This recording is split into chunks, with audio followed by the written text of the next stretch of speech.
One, we are live. Hello and welcome to Wealth Lessons Club, a podcast channel where we talk to entrepreneurs from all over the world and learn from them how they build and manage successful businesses all around.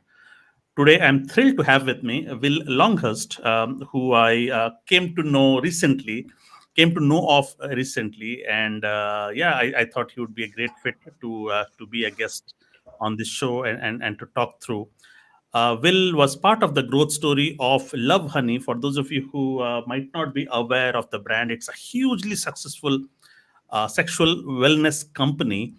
It has a global customer base of over 2.2 million people. It has a 300 strong workforce today, but it has gone through its own journey, and that's exactly what we are gonna learn from Will.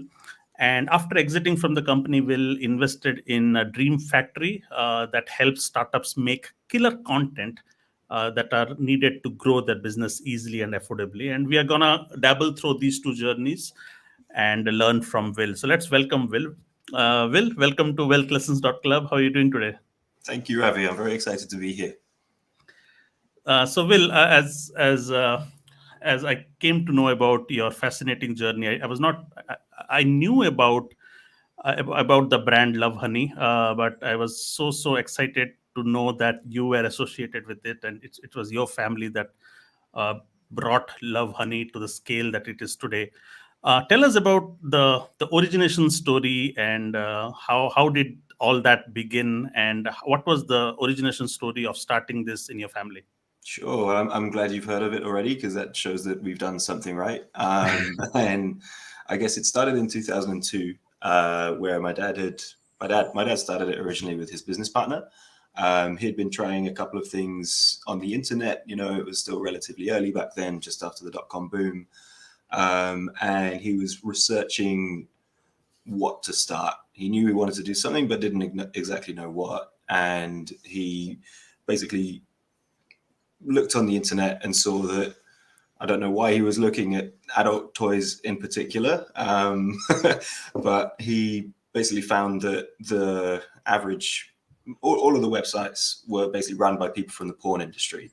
So they were really seedy, very quite grotesque in like you'd buy a product and it would have pictures of naked ladies on it and just run very badly. So the premise of it was, well, if we can do a female-friendly sex toy shop, then that might be a good starting point, right? Because there's a kind of underserved market here. So he got together with his business partner Neil, and they paid their friend Jeff a few £1,000 to build a website, and off they went. So primarily, if you're talking about 2002, internet is was internet businesses. The Amazons were still not there, and the concept of selling toys online, sexual toys online by itself, because there is no open data about the demand for it, about the potential for it. I mean, you would only know under wraps that okay, your friends or your friends of friends might be purchasing it from a black market, or I do not know at that time how Yeah. open was the market. But when you are unaware of the potential of that market, how were your father or his friend so convinced about the business opportunity? Were they trying to just give it a try and see where it goes, or they were convinced about the potential of the market at that time? I don't think they really had any idea what it could become. They really just started it and hoped to eventually earn a wage better than they were having from their previous job. And I think it was a combination of, good luck and good timing and a lot of hard work and getting things right that they were able to scale the business. But when you think about, purchasing habits at the time, if you're buying that kind of thing, you'd be going to sex shops, which, no one, I don't think anyone wants to do that. And so it kind of is a good, it goes hand in hand, right? So yeah, it kind of worked out. There is definitely another angle to it, which is this is a product which has traditionally been associated with a lot of stigma and taboo, right? Yeah.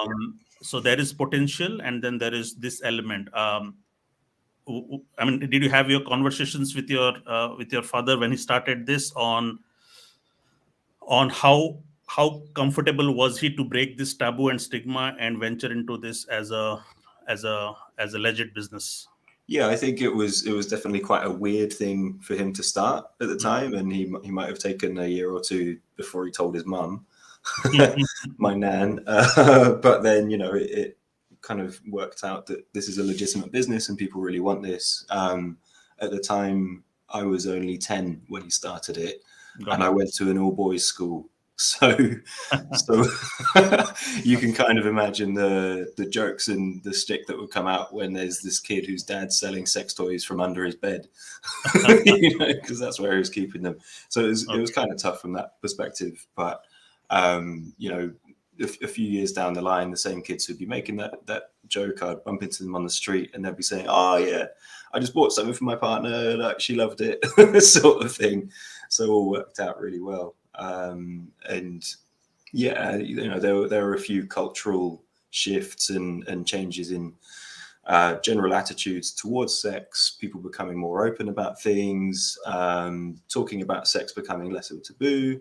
Right. And there was obviously, the 50 Shades of Grey came out, I think it was in around 2010, I want to guess, but Yeah. Love Honey was able to kind of secure the deal to do the merchandise for that. So you've suddenly got this book that it's a number one bestseller. They're going to make movies of it. Everyone's talking about it. And it Sorry, includes merchandise of what? 50 Shades of Grey. 50 Shades of Grey has its own merchandise? Yeah, Oh, they yeah, have their own products? yeah, yeah. Oh, wow. Nice. All Okay. made and sold by Love Honey is kind of their B2B department. I see. Okay. And that's a really accessible route for people who are quite new to sex toys but don't really know where to go. 50 Shades of Grey is quite an accessible brand to start shopping with.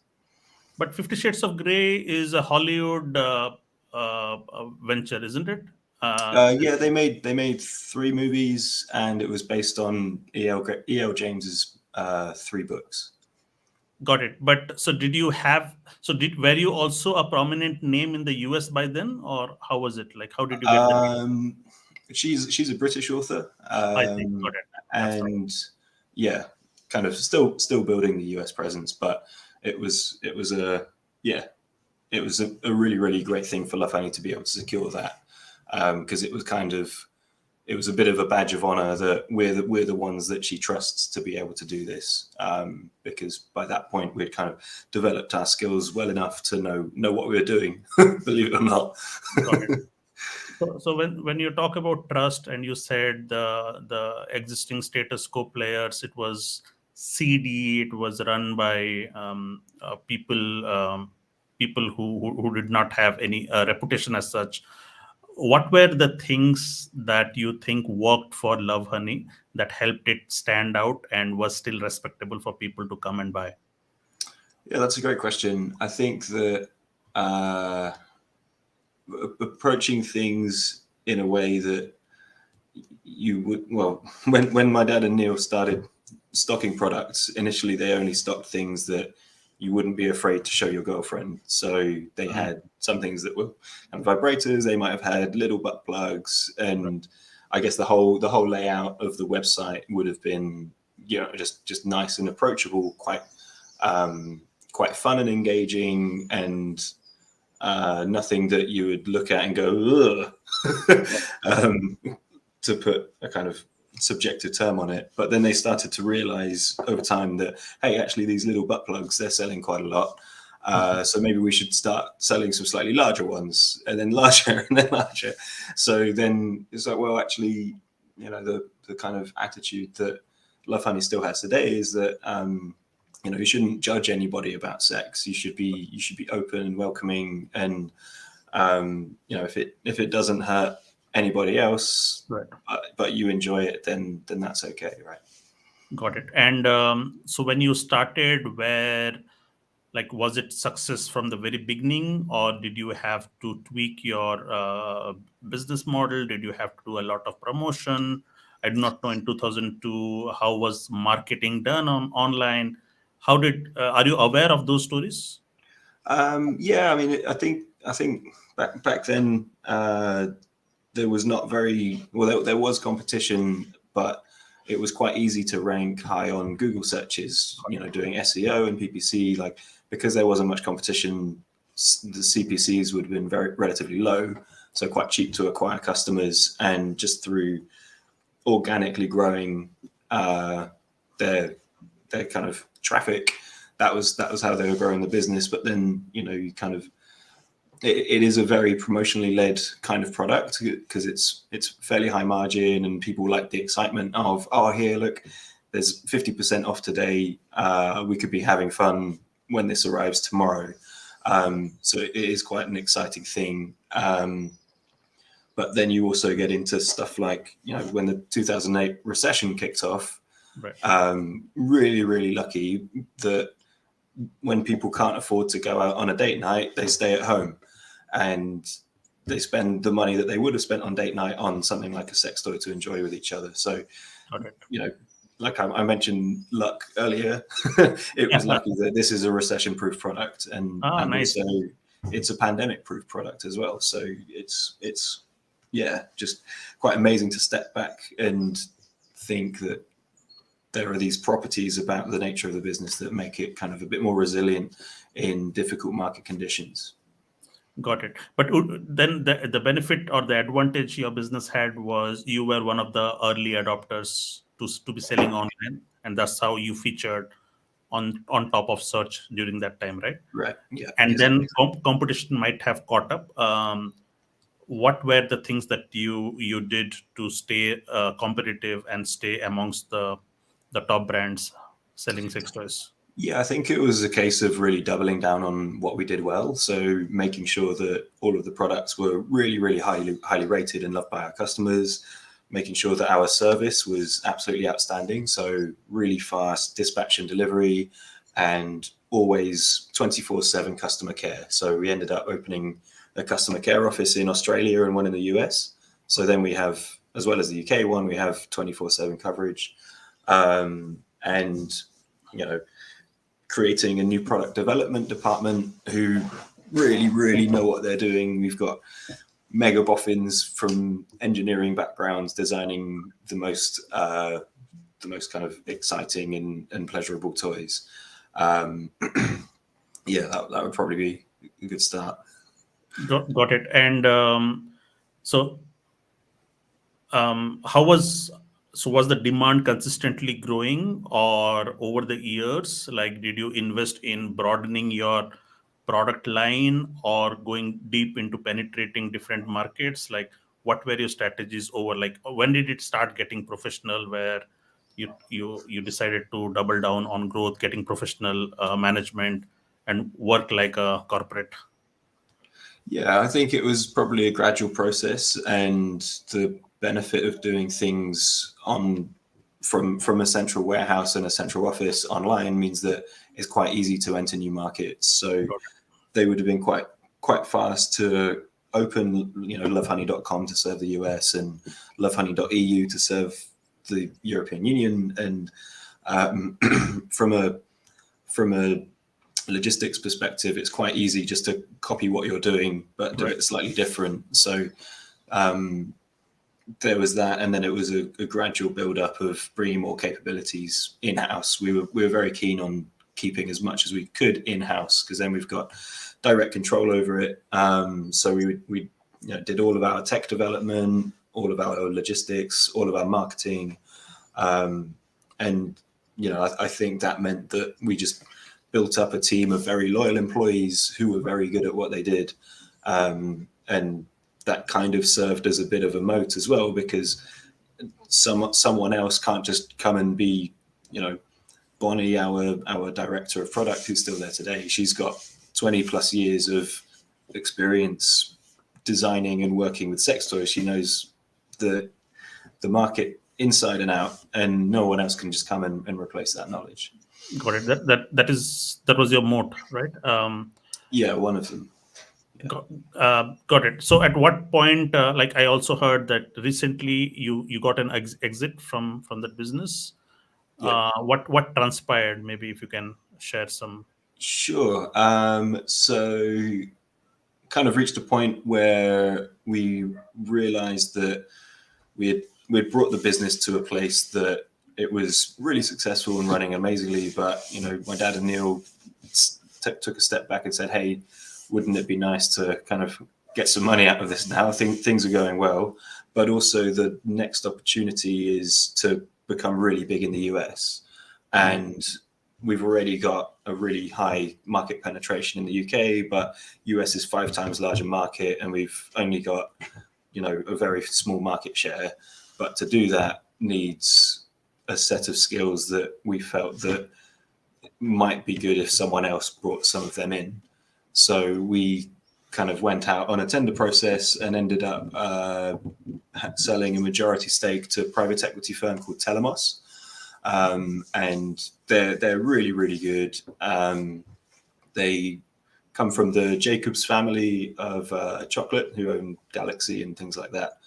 And they kind of invested in us so that they can really take advantage of the growth opportunity in the US. So that's the current challenge. So at what stage did you think you had peaked in UK? Like, would you be willing to share the numbers when you said that, okay, this is the revenue that we are hitting, and this is now the right time to exit and go and take professional equity help to penetrate into US as well? So what were the Yeah, numbers? I think it was around 2017, 18, and if you just do surveys of people in the UK, then 60 or 70% of our market, because we're not going to serve like elderly people or whatever, or are not going to be quite so interested, but 70% of people had heard of us already. So we thought that was a pretty good indication. And no one's heard of us in the US.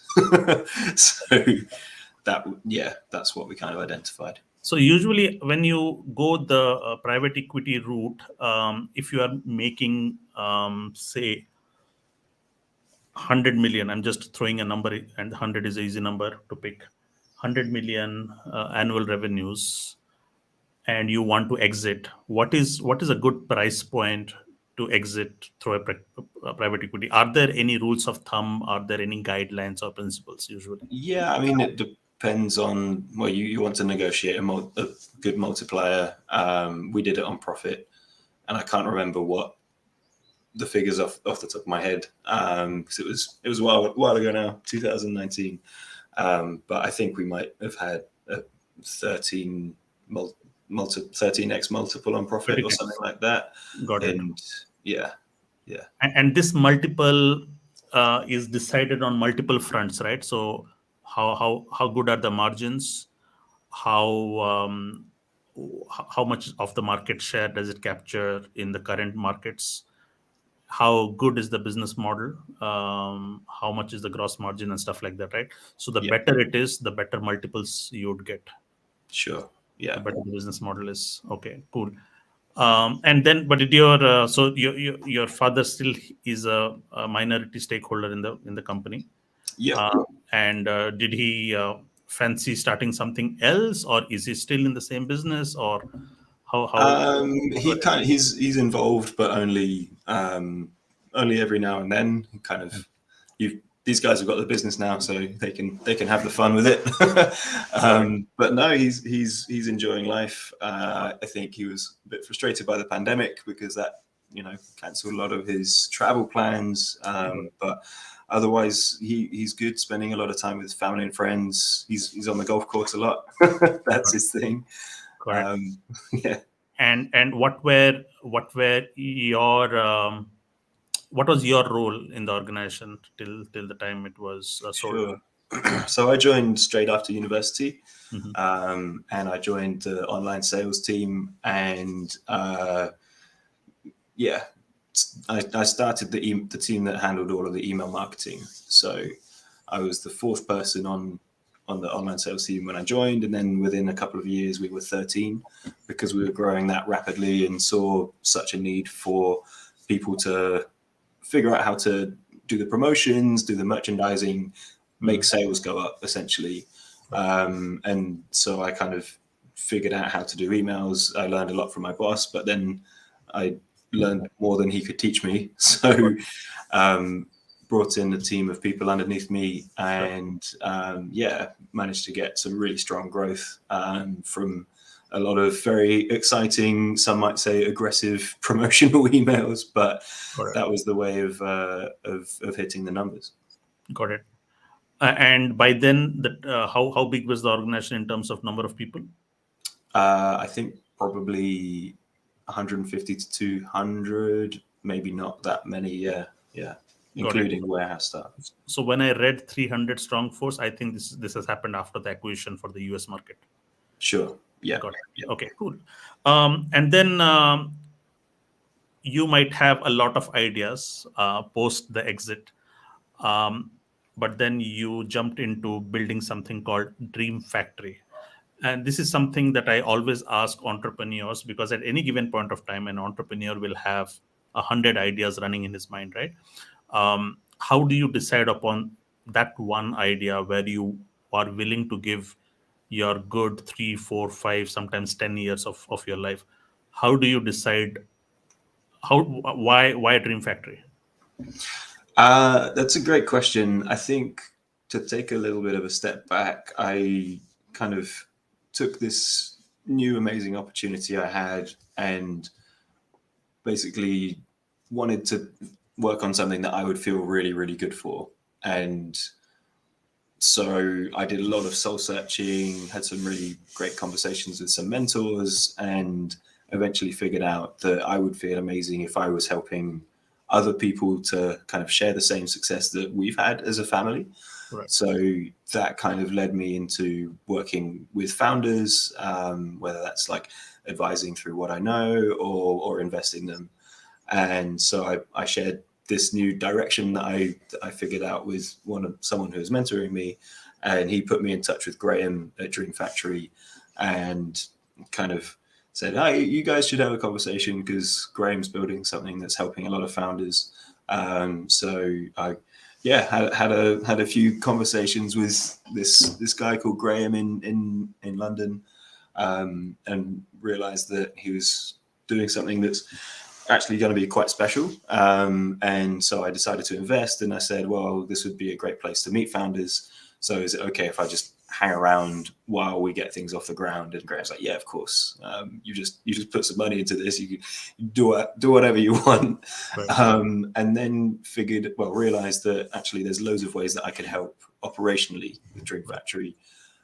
So that's what I started doing, and really just kind of followed the energy here of I'm doing this because I really enjoy it. I love working with Graham and the team, and it's solving a really valid business need, right? So what is the pain point here? What is the business need that that Sure. exists? So early stage founders all need content to grow their business, but producing content is really expensive and difficult. If you want to make a video, say, you need to hire a studio, hire a video producer, and it will cost you thousands and thousands of pounds. So Um, content as in product video, marketing video, and stuff like that, right? yeah, all of the above. Or social media content as well. Are you Yeah, yeah, okay? any kind of video, audio, photography content. Got it. But in today's society, people are consuming more and more and more content, Got and it. it's the best way to reach your customers. So Graham's idea with Dream Factory is to kind of flip the studio model on its head. So our customers basically sign up for an annual membership fee, and they get to use our studios in a physical location in Shoreditch as often as they want for a year. So it's basically unlimited content creation for an annual fee, and we provide the people to help you do that, and all of the equipment. You just need to turn up, tell us what you want to do, and we'll get you in and out. So You mean it's like a production studio where they could come in with their requirement, and then they would use your infrastructure, yeah, your cameras, your lighting to shoot a video, and maybe experts and designers and photographers and stuff like that. Is that how it is? Yeah, exactly right. Yeah, yeah, So you don't have to do anything other than paying that annual membership fee, and right. you create, you can get content. Yeah, absolutely. Yeah. So Okay. we've got, some talking to some of our members, they paid like £6,000 for a crowdfunding video, and it Mhm. was rubbish, like a 3-minute video. Right. But if you pay our annual membership fee of £3,000 a year, you can basically make as many crowdfunding videos as you want in that year, or as many videos about anything that you want. And how does that work? Like 3,000 is reasonable, and you are saying unlimited Yeah. number of videos. How does that work So financially? there's first of all, founders are insanely busy. They've got to do so many things to grow their business, and they really don't have the time to be mucking about in a studio. So we say, tell us what you want to make, and we'll get you in and out in the right amount of time. Because Got it. usually, they might think, oh, it might take a whole day to make this video, but Benny, our amazing director of content, says, oh no, we can do that in 3 hours. So by doing Mhm. that, we can fit lots of members into our studios really Got efficiently. Got it. So you do it by productizing this entire service in a scalable and repeatable way, in a assembly line fashion, so that it does not take a day, but you can just get things going, Yeah. Yeah, it's without about having full optimizing. control over the process, because we we know exactly how long everything should take, and we can line it all up, and there's very little variation in terms of the kind of it might be done on a green screen, it might be done with a colored background, but we know that we have all of that stuff on hand already. It's not like we need to test the lighting and then we find out that something doesn't work because we're in a new location. It's all very, very repeatable.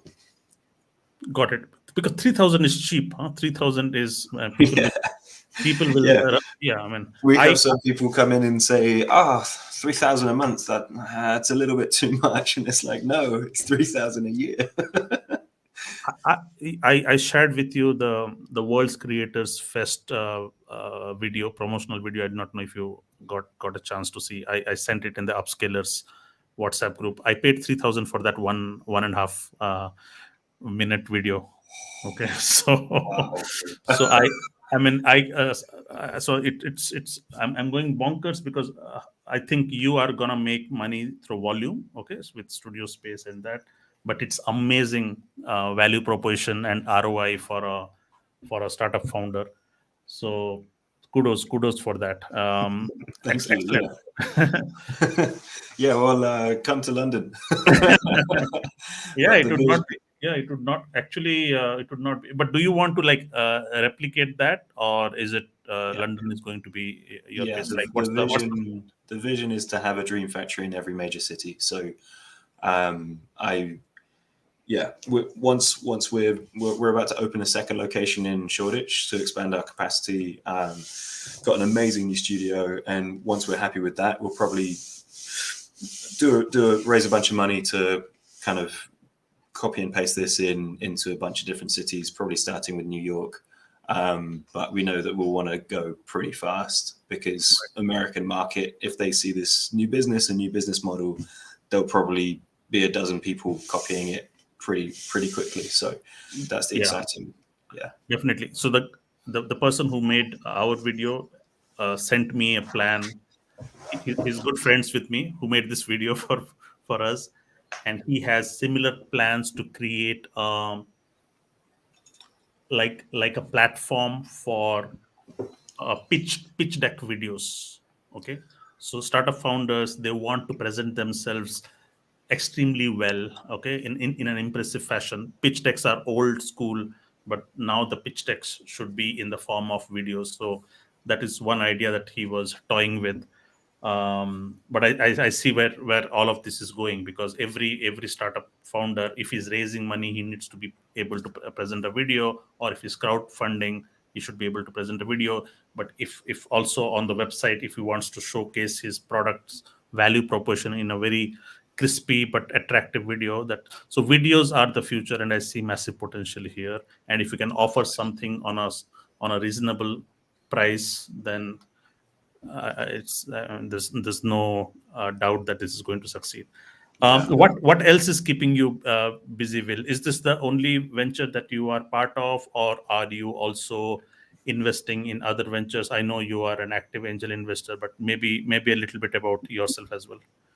Yeah. So I've made, I think, about a dozen investments in the year that I've been doing this, and Dream Factories ended up being the one which I'm a lot more hands-on with. A lot of the founders I've invested in, they're already kicking so much ass that I say, okay, you guys carry on. But yeah, people ask about what's your investment thesis or what have you, and kind of I can narrow it down to being pre-seed and seed, but other than that, it's following what I am interested in and what I think is cool. So one investment I'm quite excited about is launching a product very soon called Further Finance, and they are kind of making venture capital funds accessible to retail investors. So usually you have a minimum investment level of £50,000 or more into a VC fund, and you need to know someone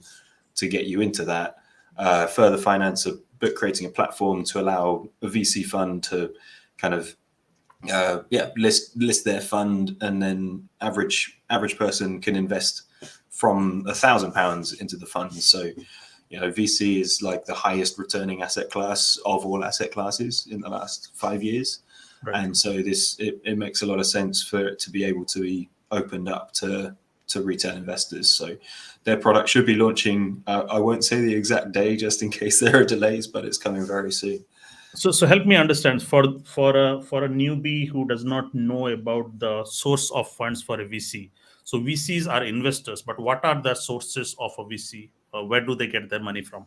So there's usually from two different groups. It's either through high net worth individuals, people who have exited a business and have got a lot of money that they can invest into this quite high risk asset class, or it's from sophisticated investors who might be institutions like sovereign wealth funds or family offices or even the government looking to get exposure into the kind of startup industry. Got it. So this has been the traditional ground, but now you are opening up also to get money from individual investors as a pool that they can also contribute to the VCs, and then the VCs would put that money, and the investment vehicle is something that this startup is trying to create to make it Right. democratized. How would Yes. this be different from an angel investment? Because angel investment, the difference is the VCs are more professionally managed, vis-a-vis angel investment, where anybody can also put in their money, right? How would you differentiate between a VC and an angel investment? Who Yeah. actively So participate? a, VC is a kind of it's a registered body and fund that needs to kind of follow the FCA, the Financial Conduct Authority's rules, because they're looking after other people's money. But Okay. when I angel invest, it's just me, and all of the risk is on myself to lose my money. But the VCs need to prove that they're responsible because they're looking after all of these other people's money. Got it.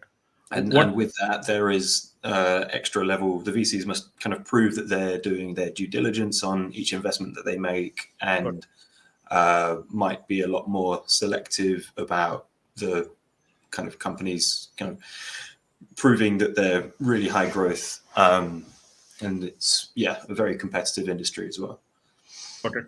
A little more about angel investing, and since you mentioned you invested in around 10 startups already, what are your guidelines when you invest into 10? I mean, when you invest, of course, you invest with a lot of trust. You do your due diligence. You look at business models. You look at the potential upside to it, but also realizing the fact that it's massively risky, right?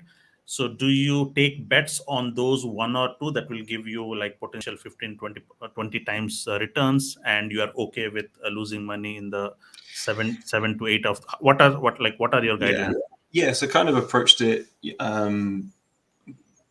with with the attitude that if I invested all of this allocation I've made for it, and I lose all of it, I'm going to be doing it for at least 3 years. If I lose all of it, then at least along the way I've met some amazing people, I've learned loads, and I've had a lot of fun. So if it all goes to zero, I'm okay with that, and that's a way of rationalizing in my mind just how terrifying putting all of this money is when the odds are stacked so severely against me. So with that in mind, I also don't want to lose all of this money, right? I want to give myself the best possible chance to succeed. Right. So each investment I make, I need to have a reasonable expectation that it's going to be able to return kind of at least 10x within the next 3 to 5 years. Ideally much more. And kind of 10 investments over a year sounds like a lot, and that's because it is. But the way that I'm building a portfolio, and as you kind of approach a higher number, the chances of a single investment exiting and returning all of the money that you put in so far increases quite dramatically. If you imagine kind of one investment might kind of 100x your return, and that pays for 100 investments.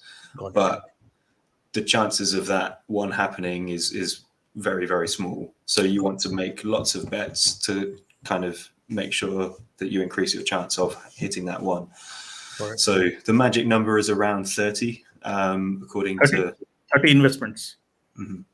I see. Yeah.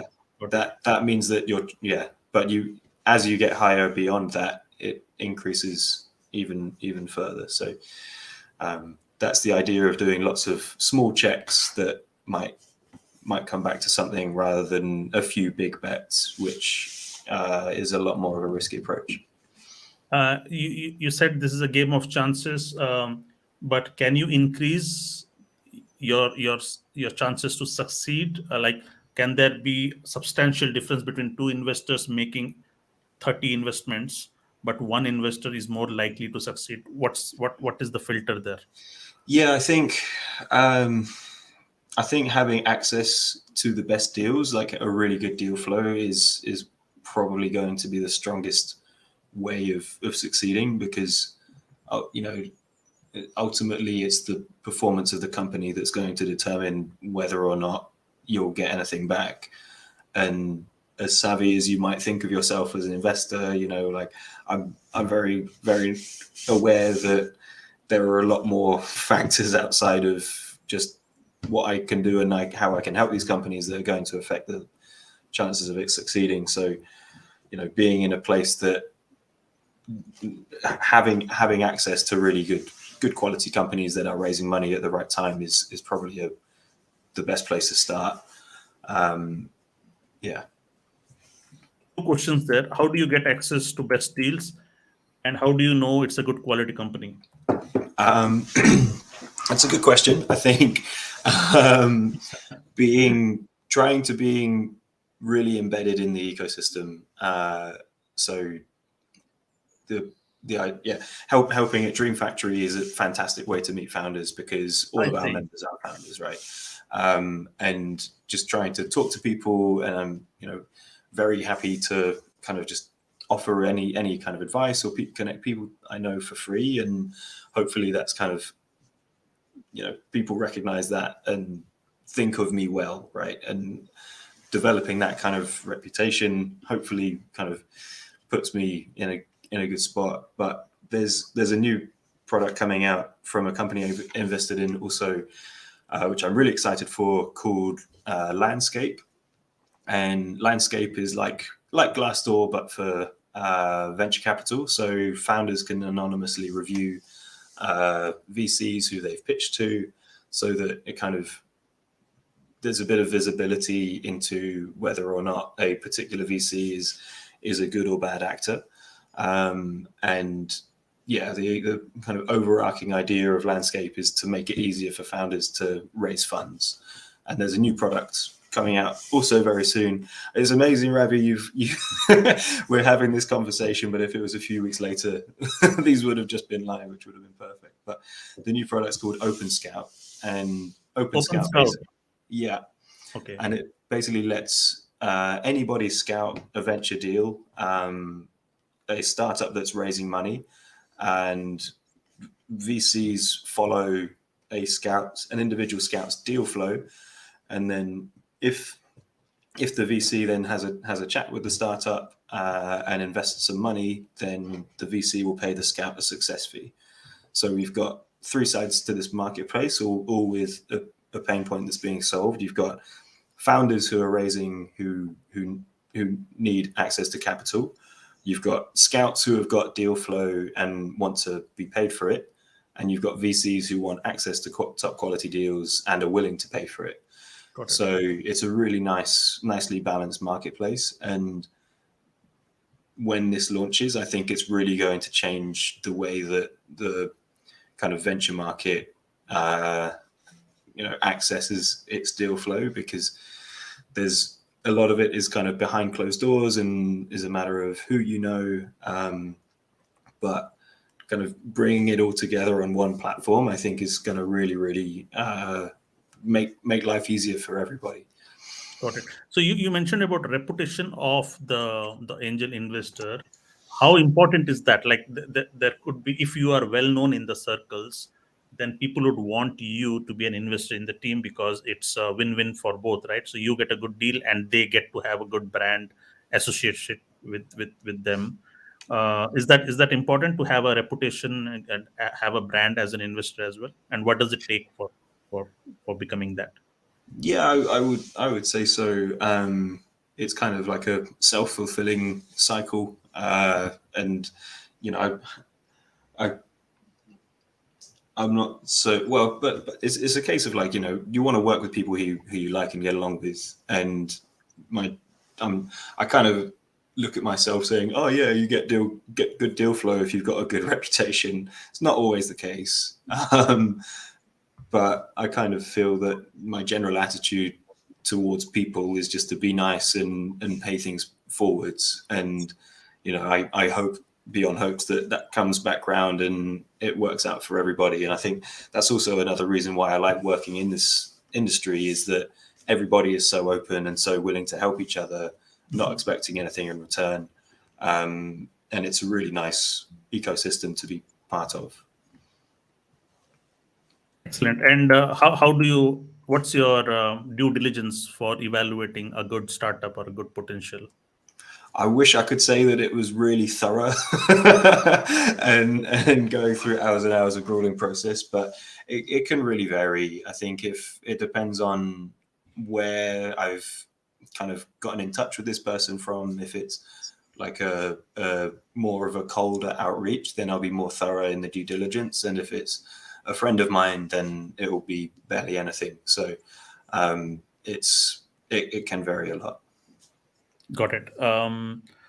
So I was wondering of an idea. Like I, I have never had an exit before. Okay, I'm still head of product in a startup. I don't have a lot of money to invest.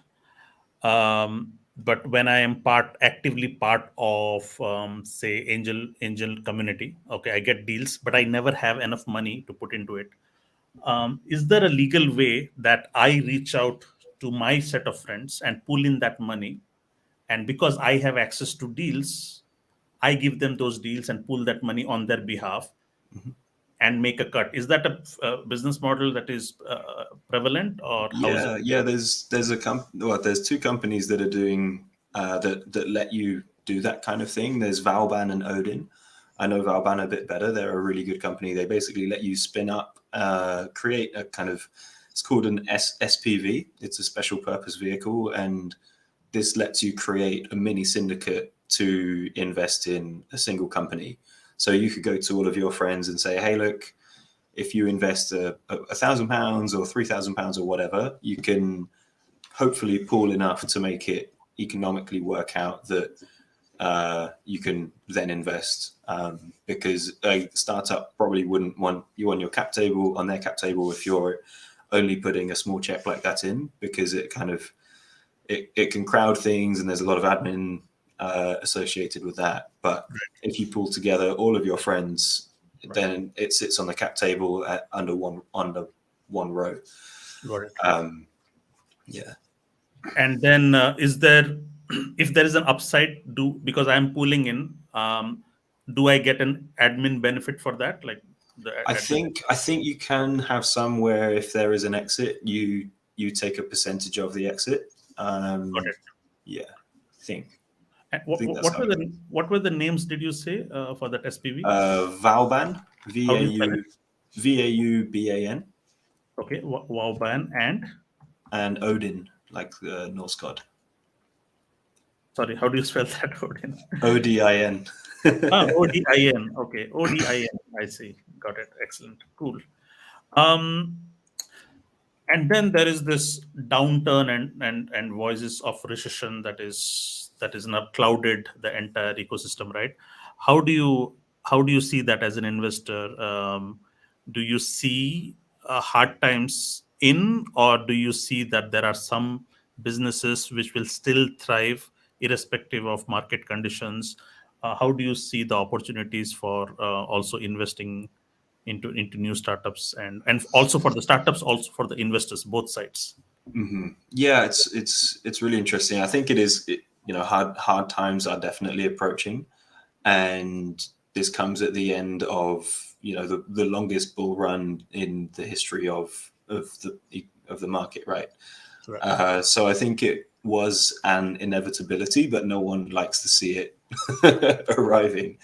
Right. And at the end of this bull run, we've seen crazy high valuations. We've seen more and more capital being invested into startups, but I don't think that there's been a great deal of sanity around that. And so I think a lot of the companies who have received kind of some of that money, those are the ones that are going to struggle the most, because they haven't really figured out a route to profitability soon. So when they come to do their next raise to try and survive, that's going to be really, really hard for them. But the businesses that will do the best are the ones that have been keeping an eye on cash flow and are trying to build a profitable business model. And that the idea of making something profitable in startup world has almost been a dirty term, because that Yes. implies that you're not growing fast enough from Right. the investment point of view. And I just think that is a really short-sighted way of approaching growth, because you you want to have a business here, you want to have sustainable growth, and if you are able to exist without external money, then that puts all of the power into your hands, right? You can decide whether you want to raise money or not, and Right.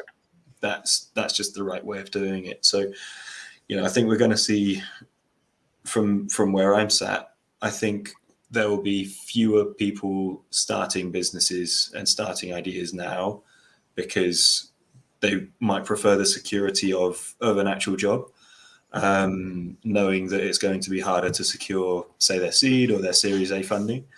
And I think the people who are doing it will probably do it at a lower valuation, because they know that the capital is harder to come by. So it's going to be interesting. And my portfolio companies, I think, on the whole, are taking the attitude of being cash flow positive, which is great.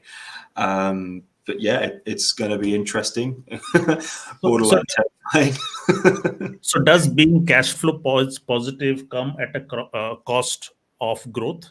Because usually it's the growth, it's hyper scaling that burns most money. Okay, I could still be sustainable within my local market.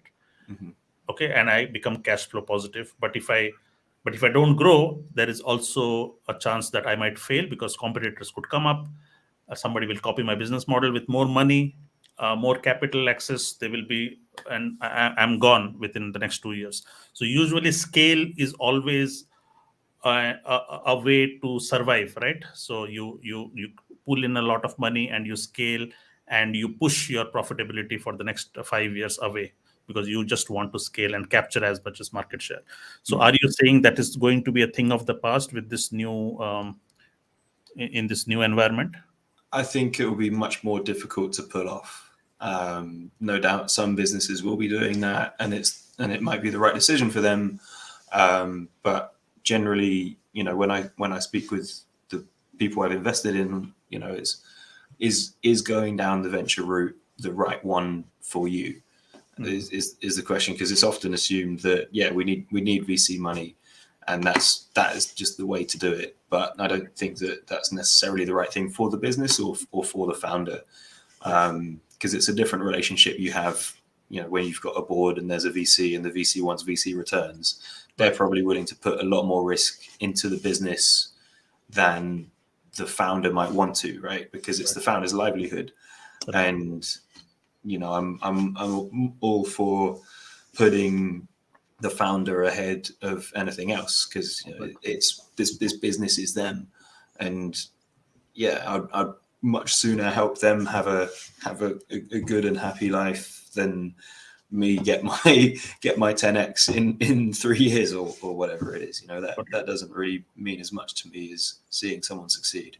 Got it. So at least, so your advice to early startup founders would be to stay cash flow positive, bootstrap, maybe contain yourself with whatever markets you are, sustain the business and stay alive, see through this phase, and then once better environment comes in, start trying to expand. Yeah, absolutely. And if you're in the position where you don't need to go out begging for money for your business to survive, That's the then best. that means that you can go out, taking the right money for you. It's smart money, and that means that you might be on a slower overall growth trajectory, but you can still grow when you're ready to grow. Excellent. So you seem quite wise when it comes to investment, and so what is your how do you keep yourself sharp? Like, how do you keep in the know? Like, is it a lot of conversations that you have in day-to-day life with a lot of founders and understanding the businesses, understanding the industries? Is that where it comes from, or what's your source of knowledge and experience? I'm grateful you even think there is one. I think it's just being interested in it and talking to people who are also interested in it and have got skin in the game. That's the best way to learn. I'm keen to absorb any kind of knowledge or information from wherever I can, and especially when it's this is now my full-time thing that I'm putting my life into. Kind of makes sense from that perspective, just to try and develop an understanding of what's going on, which is not always easy, and especially in a very tumultuous time like this, it's even more important to understand, well, something's just changed here. What does that mean? How should we act in this new kind of era? Yeah. So what does this mean is the most profound. I mean, I think the positives or the upsides are bad teachers, is how I see it. It's only the downturns that teach you a lot, because otherwise you take things for granted, right? Because as you said, it is the longest um, bull run that we have had, and people just take things for granted. And now people have a sort of perspective to say, okay, let's look at. I mean, I was just looking at YC videos. Even the VCs are now talking about being reasonable in your cash flow and trying to contain and not burn money and not expand. So it seems it has shifted perspective in a lot of ways. But hey, thanks, Will, for sharing all your wealth of wisdom with us, and I cannot thank you enough for your time and sharing all of that on a Sunday morning for us. Oh, it's been an absolute pleasure, Ravi. I've really enjoyed the conversation, and thanks for your insightful questions. Thank you, Will. See you around. Bye bye. Take care. Bye bye.